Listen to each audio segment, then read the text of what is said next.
ಇದು ನನ್ನಿಂದ ಸಾಲ ತಕೊಂಡವರ ಲೆಕ್ಕ ಬರೆದಿಟ್ಟು. ಹಾಗಿದ್ರೆ ನೀವು ಊರವರಿಗೆಲ್ಲ ಸಾಲ ಕೊಡ್ತೀರಾ? ನನ್ನ ವ್ಯವಹಾರವೆದಲ್ಲ. ಹೌದಾ? ಏನು ಬರೆದಿದ್ದೀರಿ? ಸಾಲ ಎಷ್ಟು ತಕೊಂಡಿದ್ದಾರೆ, ಯಾರು ತಕೊಂಡಿದ್ದಾರೆ, ಯಾವಾಗ ಕೊಡ್ತಾರೆ, ಶೇಕಡ ಎಷ್ಟರ ಬಡ್ಡಿ.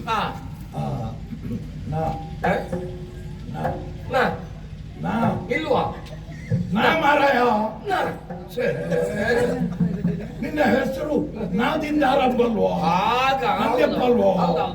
ನಾದಲ್ಲಿ ಬರ್ತದೆ. ನಾಗರಾಜ, ನಾಗೇಶ, ನರೇಂದ್ರ, ನಂಜುಂಡ, ನಂದ್ಯಪ್ಪ. ನನ್ನ ಹೆಸರು ಯಾಕೆ ಬಂದಲ್ಲಿ? ಸಾಲ ತಗೊಂಡ ದಿವಸ ನೆನಪಿಗೆ ಬರ್ದಿಟ್ಟದ್ದು. ಅದೇನು ಅಂತ? ಇಲ್ಲಿ ಸಿರಿಬೈಲಿನ ಧನಿಕ ರತ್ನಾಕರರಿಂದ 1,000 ಹೊನ್ನನ್ನು ಸಾಲವಾಗಿ ಪಡೆದಿರುತ್ತೇನೆ. ವರ್ಷದೊಳಗೆ ಬಡ್ಡಿ ಸಹಿತವಾಗಿ ಮರಳಿಸುತ್ತೇನೆಂದು ಒಪ್ಪಿ ಬರೆದು ಕೊಟ್ಟ ಕರಾರು ಪತ್ರ. ನಂದ್ಯಪ್ಪನ ಎಡಗೈಯ ಹೆಬ್ಬೆಟ್ಟಿನ ಗುರುತಿಗೆ ಮಾನ್ಯ 10 ಸಂವತ್ಸರ ಸಹಿ. ನೀವು ಆ ಊರಿಗೆ ಹೋಗಿದ್ದೀರಲ್ಲ? ನಾನು ಎಲ್ಲಿಗೆ ಯಾಕೆ ಹೋಗೋದು? ಮಾನ್ಯದವರೆಲ್ಲ ಸಾಲಕ್ಕೆ ಇಲ್ಲಿಗೆ ಅವರಿಗೂ ಕೊಟ್ಟಿದ್ಯಾ? ಎಲ್ಲರಿಗೂ ಕೊಡ್ತಾರೆ. ಬುದ್ಧಿ, ನೀವು ಯಾರ್ಯಾರಿಗೆ ಸಾಲ ಕೊಟ್ಟು ನನ್ನ ಹೆಸರು ಬರೆದಾಕಿ ಯಾರ್ಯಾರಿಂದ ಸಹಿ ಹಾಕಿಸಿಕೊಂಡಿದ್ದೀರಲ್ಲ, ಯಾಕೆ ಬುದ್ಧಿ ಇದಕ್ಕೆ ಈಗೆಲ್ಲ? ನಾನು ನಿಮ್ಮಿಂದ ಸಾಲ ಪಡ್ಕೊಳ್ಳಿಲ್ಲ ಅಂತ ಹೇಳ್ತಾ ಇದ್ದೇನಲ್ಲ. ನಿನ್ನ ಬಾಯಲ್ಲಿ ಪಡ್ಕೊಂಡಿದ್ದೇನೆ ಅಂತ ಹೇಳಿಸಿದ್ರೆ ಹೇಳಿಸುದು ನಾನು ಪಡ್ಕೊಂಡ್ರೆ ಅಲ್ವ ಹೇಳಿಸುದು? ಸುಮ್ಮನಿಲ್ಲರೆ ತಕೊಂಡಿದ್ದೇ ತಕೊಳ್ಳಿಲ್ಲ ಅಂತ ಹೇಳಿಕಲ್ವ? ತಕೊಳ್ಳಿಲ್ಲ. ಇನ್ನ ಮೊಣಕಾಲಿನ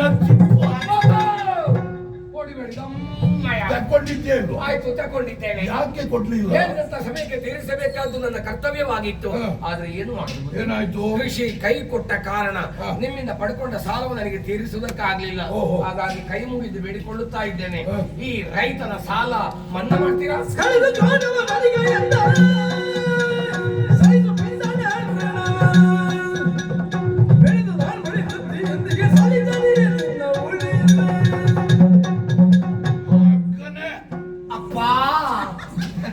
ಯಾರು ನಿನ್ನ ಅಪ್ಪ? ಯಾರ ನೀವೇ? ಯಾಕೆ ನೀವು ನನ್ನನ್ನು ಮಗನೇ ಅಂತ ಕರೆದಿರಿ? ಅದಕ್ಕೆ ನನ್ನ ಅಪ್ಪ ಅಂತ ಕರೆಯೋದು. ಮಗನಿಗೆ ಅಪ್ಪ ಅಲ್ವೋ? ಮಗ ನಿನ್ನಂತವ ಇರ್ಲಿ.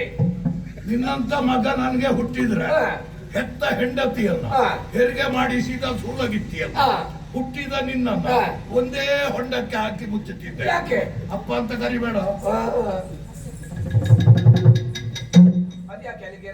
ಈ ಕೆರೆ ದಾಟುವ ಮೊದಲು ನನಗೆ ಕೊಡ್ಬೇಕಾದ ಪಡಿ ಮತ್ತೆ ಇಲ್ಲಿಂದ ನಡಿ. ಹಣ ಈಗಲೇ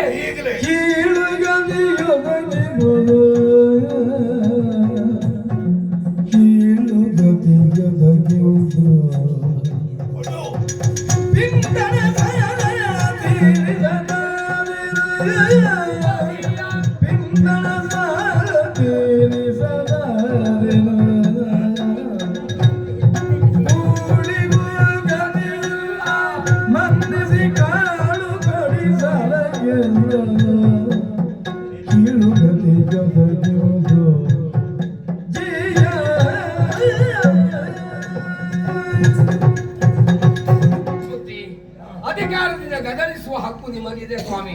ಯಾಕಂದ್ರೆ ನೀವಿನ ನಾನು ಸಾಲ ಪಡ್ಕೊಂಡಿದ್ದೇನಲ್ಲ, ಹೇಳಿದಂತ ಸಮಯಕ್ಕೆ ತೀರಿಸಬೇಕಾದ್ದು ನನ್ನ ಕರ್ತವ್ಯವಾಗಿತ್ತು. ಆದ್ರೆ ಕೃಷಿ ಈ ರೀತಿಯಾಗಿ ಕೈ ಕೊಡ್ತದೆ ಎಂಬುದಾಗಿ ಭಾವಿಸಿದವನು ನಾನಲ್ಲ. ನನ್ನ ಪರಿಸ್ಥಿತಿಯನ್ನು ಅರ್ಥ ಮಾಡಿಕೊಳ್ಳಿ. ಕೀಳುಗತಿಯೊಳಗಿದುದು ಎನಗೆ, ಕೂಳಿಗೂ ಗತಿ ಇಲ್ಲ.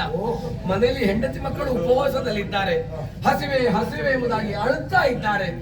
ಅದಕ್ಕಾಗಿ ಬುದ್ಧಿ, ನಿಮ್ಮಿಂದ ಪಡ್ಕೊಂಡ ಸಾಲವನ್ನು ನಾನು ಕೊಡುವುದೇ ಇಲ್ಲ ಎಂಬುದಾಗಿ ಹೇಳುವುದಿಲ್ಲ. ಕೊಡ್ತೇನೆ ಮುಂದಿನ ಬಾರಿ. ಒಳ್ಳೆ ಬೆಳೆ ಬೆಳೆಸ್ತೇನೆ, ಒಳ್ಳೆ ಫಸಲು ಬಂದ್ರೆ ನಿಮ್ಮಿಂದ ಪಡ್ಕೊಂಡ ಸಾಲವನ್ನು ನಾನು ಖಂಡಿತವಾಗಿಯೂ ತೀರಿಸ್ತೇನೆ.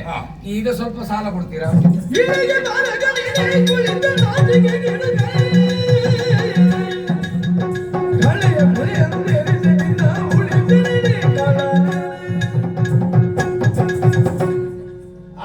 ಹೋದ್ರೆ ಹತ್ತಿ ಬೆಳೆದ್ರೆ ಅಜ್ಜಿಗೆ ಒಂದು ಸೀರೆ. ಏನು ಮಾಡೋದು, ಕಷ್ಟದಲ್ಲಿದ್ದೇನಲ್ಲ ಈಗ. ನಿನ್ನ ಕಷ್ಟ ಕೇಳಲಿಕ್ಕೆ ಕುತ್ಕೊಂಡದ್ದಲ್ಲ ನಾನು. ನನಗೂ ದಿನ ಹೋಗ್ಬೇಕು. ಯಾವಾಗಲೂ ಕೊಡ್ತೇನೆ ಅಂತ ಹೇಳಿದ್ರೆ ನಾನು ಕೇಳ್ತೇನೆ. ಸ್ವಲ್ಪ ಅರ್ಥ ಮಾಡಿಕೊಳ್ಳಿ. ನನ್ನ 2 ಮಾತಿಗೆ ಅವಕಾಶ ಉಂಟಾ? ನೋಡಿ, ನಾವು ಬಡವರು, ನೀವು ಶ್ರೀಮಂತರು. ನಿಮಗೆ ದೇವರು ಬೇಕಾದಷ್ಟು ಶ್ರೀಮಂತಿಕೆಯನ್ನು ಕೊಟ್ಟಿದ್ದಾನೆ. ಎಷ್ಟೇ ಶ್ರೀಮಂತಿಕೆ ಇದ್ರೂ ಕೂಡ ಹೃದಯ ಶ್ರೀಮಂತಿಕೆ ಇಲ್ಲದಿದ್ರೆ ಏನು ಪ್ರಯೋಜನ ಉಂಟು ಹೇಳಿ? ನೋಡಿ, ನಾನು ನಿಮ್ಮಿಂದ ಸಾಲ ಪಡ್ಕೊಂಡದ್ದು ಯಾಕೆ? ನನ್ನಲ್ಲಿ ಇಲ್ಲದ ಕಾರಣ ಅಲ್ವೋ, ನಿಮ್ಮಲ್ಲಿ ಇದ್ದ ಕಾರಣ ಅಲ್ವೋ ನೀವು ಕೊಟ್ಟದ್ದು? ಏನೋ ಕೊಡುದಕ್ಕೆ ಸ್ವಲ್ಪ ಹಿಂದೆ ಮುಂದೆ ಹೆಚ್ಚು ಕಡಿಮೆ ಆಗ್ಬಹುದು. ಕೊಡುವುದಿಲ್ಲ ಅಂತ ಹೇಳುದಿಲ್ಲ, ಕೊಡ್ತೇನೆ. ನಮ್ಮಲ್ಲಿ ಕೆಲವರು ಇದ್ದಾರೆ ಬರುವುದಿಲ್ಲ ಅಂತ ಹೇಳುದಿಲ್ಲ, ಬರ್ತೇನೆ ಆದ್ರೆ ಬರ್ಲಿಕ್ಕಿಲ್ಲ. ಯಾವಾಗಂತ ಇಲ್ಲ, ಕೊಡುದಿಲ್ಲ ಅಂತ ಹೇಳುದಿಲ್ಲ, ಕೊಡ್ಲಿಕ್ಕಿಲ್ಲ. ನಿನ್ನ ಅತಿ ವಿನಯ ನನ್ನಲ್ಲಿ ಬೇಡ.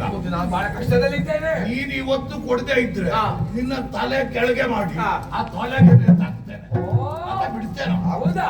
ನಿಮ್ಮದು ಅದೆಲ್ಲ ಬೇಡ. ನಿಮ್ಮದು ನೀವು ಕಣ್ಣು ದೊಡ್ಡದು ಮಾಡಿ ಹೆದರಿಸುದು ಬೇಡ.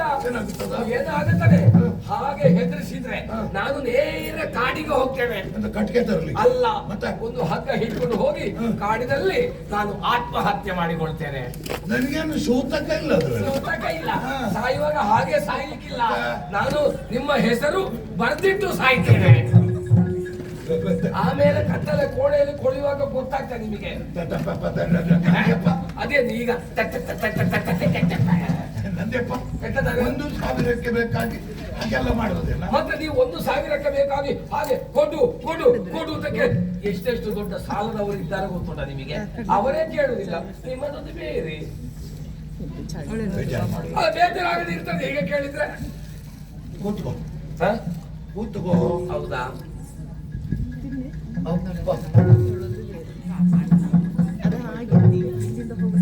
ಎಂತದಕ್ಕ ಕೂತದ್ದು? ನೀವು ಎಂತದಕ್ಕೆ ಹೇಳಿದ್ದು? ನಾನು ನಿನ್ನನ್ನು ಸರಿ ಕೂತ್ಕೋ ಅಂತ ಹೇಳಿ. ಹೇಗೆ ಕುಳಿತುಕೊಳ್ಳೋದೆಲ್ಲ ಒದ್ದೆ ಆಗಿದೆ. ಒದ್ದೆ ಆದ್ರೆ ತಂಪಾಗ್ತದೆ. ಕೂತ್ಕೋ. ನಾನೇ ಕೂತ್ಕೊಳ್ತೇನಂತೆ ನಿನ್ಗೇನು? ನೀನು ನಾಳೆಗಾಗ್ಬೇಕು. ನನ್ಗೆ ಅಡಿಗೆ ಹಾಕ್ಲಿಕ್ಕೆ ಬಟ್ಟೆ ಇವು ಬೇಡ. ನೋಡು ಹಾಗೆ ಕೂತ್ಕೊಳ್ತೆ.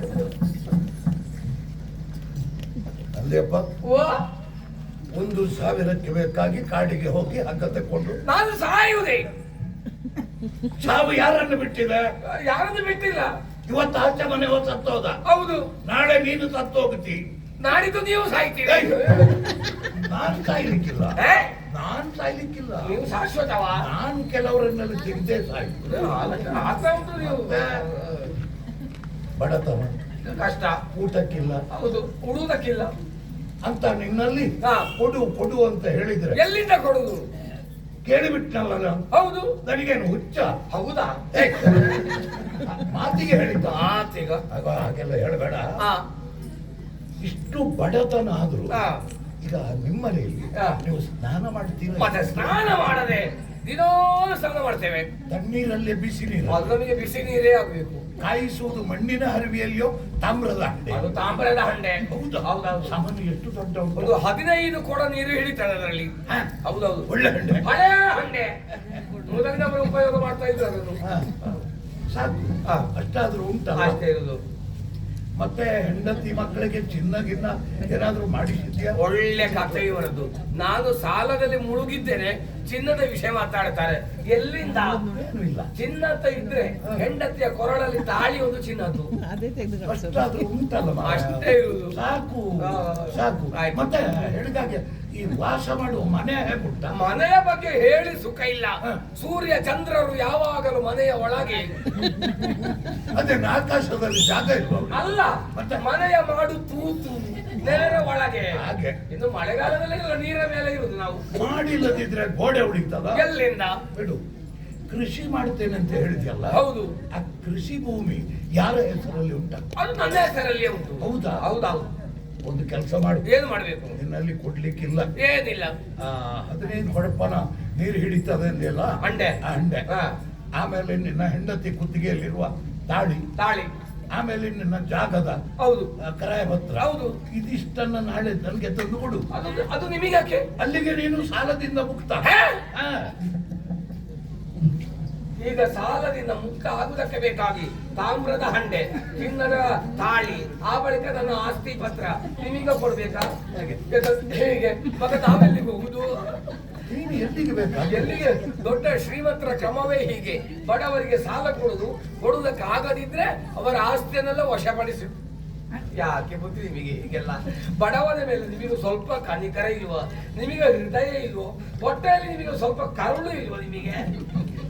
ನನ್ನ ಹೊಟ್ಟೆಯಲ್ಲಿ ಕರುಳು ಸ್ವಲ್ಪ ತುಂಬಾ ಉಂಟಾ? ತುಂಬಾ ಇದ್ರೆ ಹೀಗೆ ಯಾಕೆ ಕೇಳ್ತೀರಿ? ಯಾಕೆ ಪೀಡಿಸ್ತೀರಿ? ಹೊಟ್ಟೆಯಲ್ಲಿರುವ ಕರುಳು 15 ಹಂದಿಗೆ ಸಾಕು. ಹೌದಾ? ಅಷ್ಟು ಉಂಟಾ? ಗೊತ್ತೇ ಆಗುದಿಲ್ಲ ಸುಮ್ಮನಿಲ್ಲ. ಇದು ಒದ್ದೆ ಆಯ್ತೇನೋ. ಹಾ? ನಿಮ್ಮ ಕೆಲಸ ಜನ ಇದ್ದಾರೆ ಒಣಗಿಸ್ತಾರೆ. ಹೇಳು ಹೇಳು ಹೇಳು. ಅಲ್ಲ, ಸ್ವಲ್ಪ ಕುಳಿತುಕೊಳ್ಳಿ, ಇನ್ನು ರಾಜ್ಯ ಪಂಚಾಯತಿಗೆ ಮಾಡುವ. ರಾಜ್ಯ ಪಂಚಾಯತಿಗೆ ಸಾಕು, ಹೇಳು ಮುಗಿಯಿತಾ? ಹೇಳು, ಮುಗೀತು. ನನ್ನದು ಗೊತ್ತೇ ಆಯ್ತಾ? ಇಲ್ಲ, ಓ, ಇದೊಂದು ಹೇಳ್ಕೊಡ. ಆದ್ರೂ ಗೊತ್ತಾಗುದಿಲ್ಲ. ಇದು ಒದ್ದೆ ಆಗಿದೆ. ಇಷ್ಟೊತ್ತು ಇಲ್ಲಿ ಕೂತ್ಕೊಂಡಿಯಲ್ಲ, ಹೌದು. ಆ ಜಾಗದ ಬಾಡಿಗೆ ಕೊಡ. ಕೊಡ. ಓ ಭಗವಂತ, ಇವರು ಎಲ್ಲದರಲ್ಲಿ ಹಣ ಮಾಡ್ಲಿಕ್ಕೆ ನೋಡುದಲ್ಲ, ಕುಳಿತುಕೊಳ್ಳಿಕ್ಕೆ ಹೇಳಿದ್ದು ನೀವಲ್ವಾ? ಹೇಳಿ ಕೇಳಿದ್ದು ನಾನೇ ಅಲ್ವಾ? ಯಾಕೆ ಬುದ್ಧಿಗೆ? ಬಾಡಿಗೆ ಕೇಳುವುದು ನಾನೇ ಅಲ್ಲ, ಅಲ್ವಾ? ನೀವು ಕೇಳುದು ಹೀಗೆ ಕೇಳಿದ್ರೆ ನಾನು ಎಲ್ಲಿಂದ ಕೊಡುದು? ಈಗ ನಾನು ಹೇಳಿದ್ ನಿನಗೆ ಮಾಡ್ಲಿಕ್ಕೆ ಆಗುತ್ತದೆ? ಅದಾಗುದಿಲ್ಲ. ಹಾಗಾದ್ರೆ ನಾನೇನು ಮಾಡ್ತೇನೆ ಕೇಳು. ನೀವೇನು ಮಾಡ್ತೀರಿ? ನಿನ್ನ ಮಕ್ಕಳನ್ನ, ಮಕ್ಕಳನ್ನ, ನಿನ್ನನ್ನ, ನನ್ನನ್ನ, ನಿನ್ನ ಹೆಂಡತಿಯನ್ನ, ನನ್ನ ಹೆಂಡತಿಯನ್ನ ನಿನ್ನ ಮನೆ ಒಳಗೆ ಕೂಡಿ ಹಾಕಿ ಹಾ. ಹೊರಗಿಂದ ಬೆಂಕಿ ಕೊಡ್ತೇನೆ.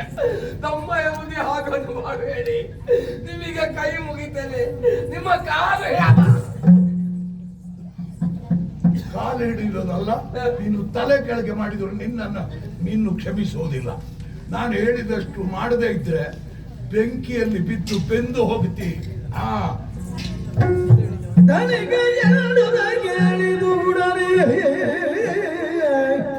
ಮನಮುದುಡಿ ಬಡರೈತ, ಮನಮುದುಡಿ ಬಡರೈತ ಹೊರಬಡಲು ದುಗುಡಲೇ. ಹೇ ಪರಮೇಶ್ವರ, ಈ ಪ್ರಪಂಚದಲ್ಲಿ ಎಂತಹ ಸ್ವಾರ್ಥಿಗಳು ಹುಟ್ಟಿಕೊಂಡಿದ್ದಾರೆ ಎಂದು ಕಣ್ಣಾರೆ ಕಂಡ ಹಾಗಾಯಿತು. ದೇವರು ಇವರಿಗೆ ಬೇಕಾದಷ್ಟು ಸಂಪತ್ತನ್ನು ಕೊಟ್ಟರೂ ಕೂಡ ಬಡವರಿಗೆ ದಾನ ಧರ್ಮಗಳನ್ನು ಮಾಡಬೇಕು ಎಂಬ ಪ್ರಜ್ಞೆ ಇವರಿಗೆ ಇಲ್ಲದಾಗಿ ಹೋಯ್ತಲ್ಲ. ನೋಡೋಣ, ಈತನ ವರ್ತನೆಯನ್ನು ತಿಳ್ಕೊಂಡ ಹಾಗಾಯಿತು. ಆದ್ರೆ ಇವಳ ಹೆಂಡತಿಯ ಗುಣನಡತೆ ಹೇಗೆಂದು ತಿಳಿದುಕೊಳ್ಳಬೇಕಾಗಿದೆ. ಆ ಕಡೆ ತೆರಳ್ತೇನೆ. ಇನಿತು ಗಂಡದನಿಗೆ